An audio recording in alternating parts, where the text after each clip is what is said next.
शंकर जी की बारात की तैयारी हो रही है।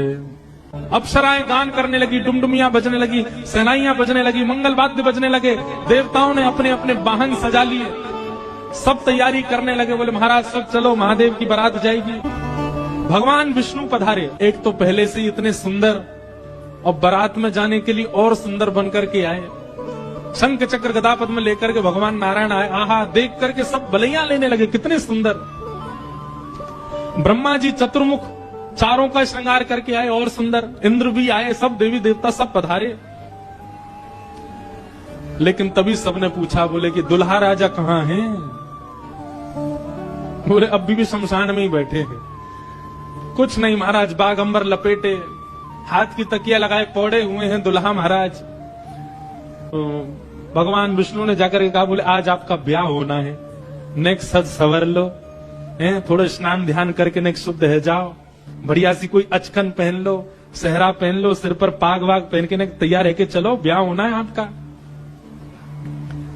इतने में शिव गण आ गए सारे, और भगवान से आगे बोले, देखो भगवान, हमको बहुत दिन बाद ही अवसर मिला, हम महादेव के विवाह में जाएंगे। श्रृंगार आप सब लोग दूर हट जाओ, आप लोग अपने तरीके का आज श्रृंगार हम करेंगे महादेव का। महादेव तो बोले, भंडारी बोले, भैया जाको रुचि लग रही हो वही कर लो।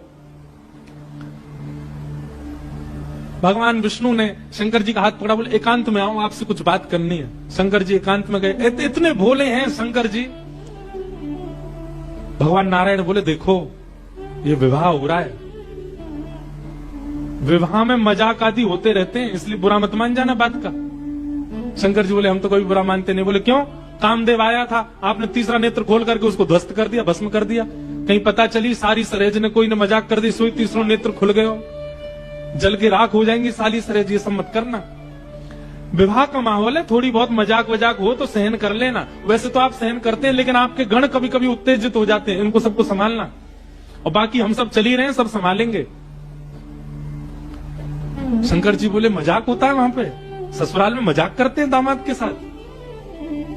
भगवान बोले, हाँ मजाक होता है। तो इसका मतलब है हम भी मजाक कर सकते हैं? नारायण भगवान बोले, कर ही सकते हो, पर लेकिन आप जगत संहारक हैं, उस तरीके का मजाक मत कर देना कि पता चली हिमालय कोई उल्टा थाप दिया पृथ्वी में, ये सब मत करना। नहीं नहीं नहीं, हम अपने तरीके से करेंगे। और सुनो, वो मजाक हमसे करने लायक रहे, इसका हम पूरा ध्यान रखेंगे, वो रहे नहीं, हम इतना मजाक कर देंगे। शंकर जी गए, जाकर के सब अपने गण बुलाए, लाओ भैया श्रृंगार करो हमारा। कैसा श्रृंगार किया? जटाओं को पकड़ करके महाराज जटाओं का ही मुकुट बना दिया, जटाएं खोल करके उन्हीं का मुकुट बना दिया। सुंदर बागंबर पहनाई। बागंबर को रस्सी से बांधते थे, पर आज रस्सी से नहीं, आज सर्प से बांधा। बढ़िया वाला सर्प लेकर के आए, कमर में ला करके बागंबर बांध दी। एक सर्प को सिर के ऊपर बांध लिया, सर्प को सिर के ऊपर बांध करके गण लेकर के छोटे छोटे पतले पतले सर्प लेके आए, और उस सर्प से सारे सर्प लटका दिए सामने की ओर, बन गया सहरा। और सर्पों के मुंह से जो जीव निकल रही थी, उन जीवों में बिच्छू लटकाई दिए।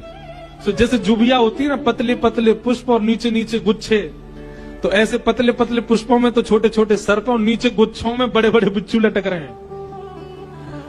कानों पे बिच्छू लटका दिए, गले में महाराज अब तक तो एक मुख वाला सर्प पहनते थे, 5-5 मुख वाले सर्प ला करके गले में बिठा रहे हैं। ये दुल्हा राजा तैयार हो रहे हैं। श्रृंगी भृंगी बोले भगवान, ये नारायण भगवान बहुत चमक रहे हैं, इंद्र बहुत चमक रहे हैं, ब्रह्मा जी भी बहुत चमक रहे हैं, हम भी चमकने चाहिए। शंकर जी बोले, जाओ शमशान में अभी अभी चिता जली होगी, उसकी भस्म लेके आओ। गरम गरम चिता की भस्म लेकर के आए महाराज, अंग पे लगाई, पैरन पे लगाई, वक्ष पे लगाई, मुख पे लगा करके बोले, अब चमक रहे हैं कि नहीं? बोले बढ़िया चमक रहे हो, अब तो चमक गए बिल्कुल आप तो। शंकर जी ने ऐसा तैयार किया स्वयं को। हाँ भाई, श्रृंगी भृंगी ने जय जयकार कर दी, बोले दुल्हा राजा तैयार हैं, बारात लेके चली जाए। भगवान ने जैसी शंकर जी को देखा, बोले जय हो, आज हिमालय में जय जयकार नहीं हाहाकार होगी, ऐसी बारात जा रही है। नारायण भगवान ने तभी क्या कहा? बोले एक काम और कीजिए। बोले क्या? सब लोग अपनी अपनी पंक्तियां अलग अलग कर लो, हम नारायण हैं, हम अपनी पंक्ति लेके अलग चलेंगे, ब्रह्मा जी आप अपनी पंक्ति लेके अलग चलो, ए इंद्र तुम अपनी पंक्ति लेके अलग चलो, सब अलग अलग, दुल्हा अपनी पंक्ति लेके अलग आएंगे। सबसे आगे नारायण चले गए, उनके पीछे ब्रह्मा जी जा रहे हैं, उनके पीछे इंद्र देवताओं की सभा लेकर के जा रहे हैं, और सबसे पीछे शंकर जी, और शंकर जी के 10-5 गण। संगी भृंगी बोले, हे गुरुवर, हे महादेव, देखो इतनी बड़ी बड़ी ये तो बारातियों की इतनी संख्या है, और जिनका ब्याह है हम ही लोग ही 10-5 हैं। शंकर जी बोले, इसमें इतने परेशान होने वाली क्या बात है? विश्व में जितने शमशान सब हमारे, सब जगह जाओ, जो भी भूत प्रेत पिशाचनी डाकनी साकनी सब बैठी, सबको बुला लाओ, सबको लेकर के चलेंगे हिमालय, और सबको कह दो आज हमारे स्वामी का विवाह उत्सव है, कोई पीछे ना रहे। सब भूत प्रेत आ गए।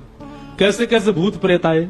कोई मुखहीन विपुल मुख काऊ, किसी का सिर ही नहीं है, और किसी के बहुत सारे सिर हैं, किसी के हाथ पैर ही नहीं है, रेंग रेंग के चल रहा हो, किसी के खूब सारे हाथ पैर हैं, ना किसी के नेत्र ही नहीं है, किसी के खूब सारे नेत्र हैं। गधा आदि के मुख वाले प्रेत भी चल रहे हैं साथ में। ऐसे ऐसे प्रेत आ गए, हुंकार करते हुए चल रहे हैं, खिंग खिंग करते हुए चल रहे हैं, खिलची करते हुए चल रहे हैं। और जमात निकल पड़ी, बारात निकल पड़ी हिमालय की ओर।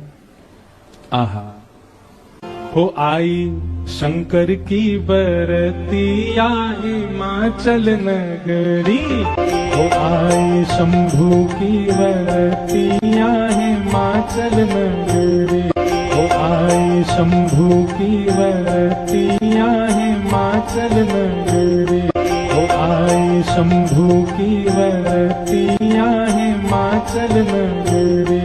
अपने जेब में सांप धर के ले जाना, और जैसी साली कहे लाओ जीजा जी नेग ले बेटा। हमारे पूर्वज शंकर जी ने भी ऐसा ही किया था सालियों के साथ। सब सखियां अपनी अपनी अटारियों पर खड़ी हैं, सब अपने अपने द्वार पर खड़ी हैं, आरती का थाल लेकर के मैना देवी खड़ी हैं, और दूर दूर के रिश्तेदार नातेदार सब खड़े हैं। बोले नारद जी ने भैया ऐसा सुयोग वर बताया, दूर दूर तक मिलेगा नहीं, तीनों लोकों में ऐसा वर नहीं मिलेगा। बारात की गाजे बाजों की आवाज आने लगी। ज्यों ज्यों गाजे बाजों की आवाज आए, हिमालय के लोग और उत्सुक होते जाएं, हमारे दुल्हा राजा आ रहे हैं। आहा, तभी देखा पीतांबरी पहने सब बाराती चल रहे हैं, और उन पीतांबरी पहने बारातियों के बीच में श्री गरुण जी महाराज धीमे धीमे चाल चल रहे हैं, और गरुण जी के ऊपर शंख चक्र गदा पद्म धारण किए श्रीमन नारायण आ रहे हैं। हिमालय के लोग तो दूर से बलैया लेने लगे, मैना देवी से जाके कहने लगे, हे मैना देवी धन्य भाग, पार्वती जी जैसी हैं वैसी सुंदर दुल्हा आ रहे हैं। मैना देवी के बगल में नारद जी खड़े थे। मैना देवी बोली, मैं किस मुंह से आपका धन्यवाद करूं, आपने मेरी पुत्री के लिए ऐसे सुयोग वर ढूंढे। नारद जी बोले, नहीं नहीं, ये तो उनके मिलने जुलने वाले ही, ये दुल्हा नहीं है, ये तो दुल्हा से ऐसी उनकी मित्रता है, प्रेम मानने वाले हैं। मैना देवी सोचने लगी, जिनके मित्र इतने सुंदर, मिलने जुलने वाले इतने सुधरे हुए, इतने स्वच्छ, इतने सुंदर, दुल्हा तो जाने कैसे ही होंगे। और फिर हवा की तरह बात फैल गई, ये तो दुल्हा के मित्र हैं, दुल्हा तो भी पीछे आ रहे हैं। उनके पीछे आए चतुरानन ब्रह्मा जी। अच्छा, ब्रह्मा जी का रूप 4 मुख वाले सुंदर। नारद जी ने बताया ही था कि आपके जो होने वाले दामाद हैं पंचवक्त्रम, 5 मुख हैं उनके, तो 4 मुख देख करके मैना देवी बोली, 5वां मुख ऊपर होगा, दिख नहीं रहा है, यही है। बोलो मैं किस मुख से आपका धन्यवाद करूं, आप यही है ना, पंचवक्र है ना, इनके 5 मुख होंगे, 5वां ऊपर होगा। बोले नहीं नहीं नहीं, ये तो चतुर्मुख है, ये तो ब्रह्मा जी है, ये भी दुल्हा नहीं है। तीसरे आए इंद्र। इंद्र जैसे ही पधारे, इंद्र का रूप भी बहुत सुंदर है, देवताओं के राजा हैं। इंद्र को देख करके सब हिमालय के लोग बोले, नारद जी निश्चित यही हमारे दुल्हा राजा हैं, पहुना हैं। नारद जी हंसने, वो नहीं नहीं, महादेव को जब प्यास लगती है, आपके दुल्हा को जब प्यास लगती है तो पानी पिलाने का काम यही करते हैं, ये उनको पानी पिलाने वाले। हिमालय के लोग बोले, भैया पानी पिलाने वाला इतना सुंदर है, दुल्हा तो जाने कैसा ही होगा। जैसे ही सब देवी देवता जाने लगे, अब दूर से ही हूं हा हा ही आवाज आने लगी। नारद जी बोले, बारात आ रही है, अब इन लोगों की व्यवस्था में देख के आता हूं, आप यहीं खड़ी रहना। बोले जब बारात आती है तो बारात सबसे पहले देखने के लिए कौन जाते हैं? छोटे छोटे बच्चे सबसे पहले यही जाते हैं बारात देखने। पूरी खबर पूरे नगर में यही बच्चे ही फैलाते हैं, इतने हाथी, इतने घोड़ा, इतने बैंड बाजे वाले, इतने लाइट पकड़ने वाले, इतने नाचने वाले। बारात में सबसे ज्यादा बच्चे, सब पहले ही पहले पहुंच गए। बोले कहां है बारात, कहां है बारात? तभी देखा बारात तो आई नहीं, लेकिन हिमालय के सारे बालक चौकड़ी मार के भागते हुए अपने अपने घरों की ओर भाग रहे हैं। घरों के भीतर गए, माता पिता को भीतर बैठा लिया, भीतर से किवाड़ बंद करके बालक सब अपने छाती पे हाथ धर के सांस लेने लगे जोर जोर से। माता पिता ने पूछी क्या हुआ बच्चों, तुम बारात देख करके आए? बड़ा हाथी देख लिया होगा तभी डर गए। बोले हाथी? बोले हमने क्या देखा, हम कैसे वर्णन करें? अरे बाप रे बाप, कैसन कैसन भूत प्रेत, कैसन कैसन सांप। सब हिमाचल के लोग बोले भैया अगर किसी ने पुण्य किया होगा तो ही बचेगा आज बारात देख करके, नहीं तो जीवित बचने वाला नहीं है। ऐसी प्रचंड बारात आ रही है। श्रृंगी भृंगी के साथ में नंदी पर सवार होकर के महादेव जैसे ही मुख्य द्वार पर पहुंचे। नंदी विशाल, यहाँ के नंदी देखे आपने महादेव के साथ कैसे विशाल नंदी, नंदी नंदी दिख रहे हैं, अभी दुल्हा तो दिख ही नहीं रहा। नंदी इतने सुंदर, नंदी का पूजन किया। पूजन करके महाराज मैना देवी बोली दुल्हा कहां है? तो नंदी के ऊपर बैठे, किनारे आकर के देखा तो उल्टे बैठे, मुख तो दिख ही नहीं रहा है, पीछे का अंग दिख रहा है। मैना देवी बोली श्रृंगी भृंगी से, बोले दुल्हा राजा को कहो घूम जाएं, उल्टे काय को बैठे? श्रृंगी भृंगी बोले ये देव नहीं है, महादेव है, ये नहीं घूमेंगे, ये जैसे बैठे वैसे ही रहेंगे। बोले तो फिर तिलक पूजन कैसे होगा? बोले नंदी घूमेगा। नंदी उल्टा जब हुआ तब महादेव बैठे हैं और सबरे काम खराब करवाने वाले श्रृंगी भृंगी हैं। आप नीचे मत उतरना, आप दुल्हा हैं, सासू जी ऊपर आएंगी तिलक करने। शंकर जी भी बिल्कुल भोले भाले जैसे बता दो वैसे कर रहे हैं। अच्छा भगवान नारायण वैसे तो बड़े प्रिय हैं, पर वो भी दूर खड़े खड़े उनको भी आनंद आ रहा है। बोले बढ़िया है, ऐसी भी बारात एक होनी चाहिए तो जीवन भर याद रहे सबको।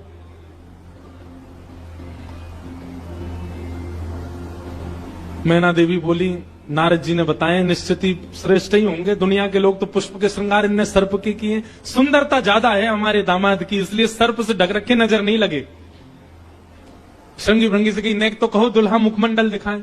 महाराज सर्प की लड़ों को हटा करके जैसे ही महादेव ने अपना मुख दिखाया, प्रचंड रूप महादेव का देख करके, पूरे मुख पर भस्म लगी हुई थी महादेव के, और भस्म लगा करके तो वैसे हाउ बिलाऊ सा लगता व्यक्ति, वो भी महादेव। ऐसे विचित्र महादेव को देख करके मैना देवी तो वहीं मूर्छित होकर के गिर गई, हाथ से थाली वाली गिर गई, चीख मार करके जितनी सखियां थी सब भागी वहां से। महादेव ने श्रृंगी भृंगी को देखा, श्रृंगी भृंगी तो आश्चर्यचकित पड़ गए। महादेव बोले तुम लोगों के मुख इतने मुरझाए से क्यों लग रहे हैं? बोले भगवान स्वागत करने आई थी, ये तो मूर्छित ही हो गई।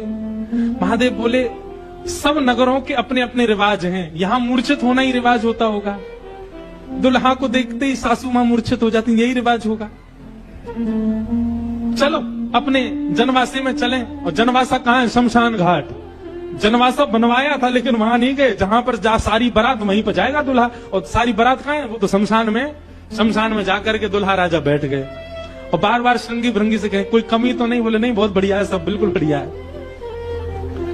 भगवान नारायण बोले भैया अब हमको चलना चाहिए, महादेव से बात करनी चाहिए, ये तो ऐसे तो काम बनेगा नहीं, ऐसे ब्याह कैसे होगा। नारायण भगवान गए और भगवान जाकर के शमशान में बैठे महादेव से जाकर के बोले यहां क्यों बैठे हो आप? बोले नगर में कोई है ही नहीं तो कहां जाएं, यहीं बैठेंगे। नगर तो पूरा खाली पड़ा है, कोई है ही नहीं स्वागत करने के लिए। एक माता जी जरूर आई थी, ये बता रहे थे, वो हमारी सासू मां, वो भी मूर्छित। बोले मूर्छित हो गई? शंकर जी बोले मूर्छित नहीं हुई, सत्यता हम बता रहे हैं आपको। और क्या हुआ था? बोले हमने उनकी थाली की ओर देखा, थाली में वो जल का लोटा लेकर के खड़ी थी, जल का लोटा उन्होंने फेंक दिया। क्यों फेंक दिया? उन्होंने सोचा जब हमारे दुल्हा की जटा से ही गंगा निकल रही है तो इनको सामान्य लोटा क्या दिखाएं हम, इसलिए उनका लोटा गिर गया। हमारे जटा पर जब उन्होंने सुंदर चंद्रमा को बैठे देखा तो उन्होंने कहा जिसका तिलक ही चंद्रमा है उसको हम रोरी चावल क्या लगाएं, इसलिए रोरी चावल छूट गए। नारायण भगवान बोले हमने सुना आपकी सासू मां मूर्छित हो गई। बोले मूर्छित नहीं हुई तो दुनिया की सास जमाई की आरती करती हैं, बलैया लेती हैं, दामाद सासू को प्रणाम करता, पर हमारे रूप पर न्योछावर होकर हमारी सासू माई दंडवत करने लगी। हमें मूर्छित नहीं हुई है। शंकर जी को हृदय से लगाया, कितने भोले हैं आप। यहां नारद जी पहुंचे। अब महाराज अंदर तो मातम बन रहा था, सब लोग पार्वती जी को घेर करके बैठे हैं। मैना मैया जैसे तैसे होश में आई, होश में आकर के बोली, हमने नारद का क्या बिगाड़ा, ऐसा पति, इसके लिए इतना घनघोर तप करवाया पार्वती जी से, हमने नारद का क्या बिगाड़ा। हा नारद जी महाराज तभी आ गई।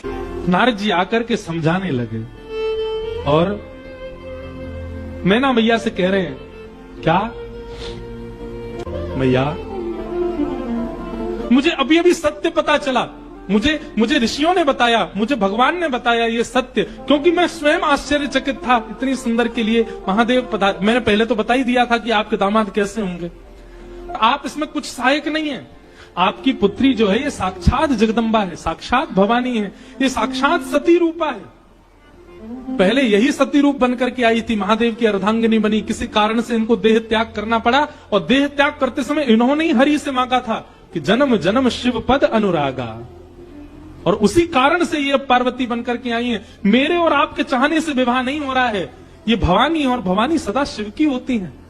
आप उनको सामान्य दुल्हा के रूप में मत देखिए, आप यह विचार कीजिए कि आपकी पुत्री जो है ये साक्षात भवानी और वो शिव है, तब आपको उनका रूप दिखाई देगा।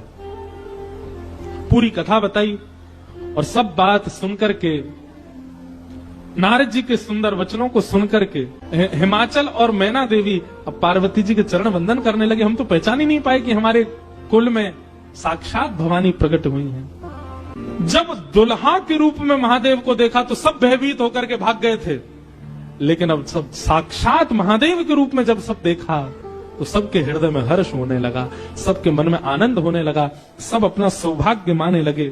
और तब और फिर से मंगल गाने शुरू हो गए। महाराज सारियां जैसे गारियां देती हैं, वो गारियां सब प्रारंभ हो गई।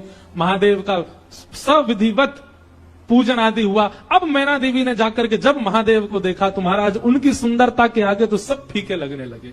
ऐसे सुंदर नेत्र, ऐसे सुंदर कान, ऐसे सुंदर नासिका, ऐसा सुंदर श्रृंगार, महादेव के रूप भाव को देख करके मैना देवी बलैया लेने लगी। भवानी की सुंदरता का तो क्या ही वर्णन करें। सुंदरता मरजाद भवानी, जाई ना कोटि हु वदन बखानी। कितना भी वर्णन कर लें उनका वर्णन हो नहीं पाएगा। पाणी ग्रहण जब कीन महेशा, जैसे पानी ग्रहण हुआ, हाथ में हाथ रखा पार्वती जी का, कन्यादान होकर के जैसे ही महादेव का विवाह संपन्न हुआ, सब देवी देवता आनंद में भर गए, नृत्य करने लगे, आनंद होने लगा, सुमन बरसने लगे, आकाश मार्ग में सब प्रसन्न होने लगे। बधाई हो, बधाई हो, बधाई हो।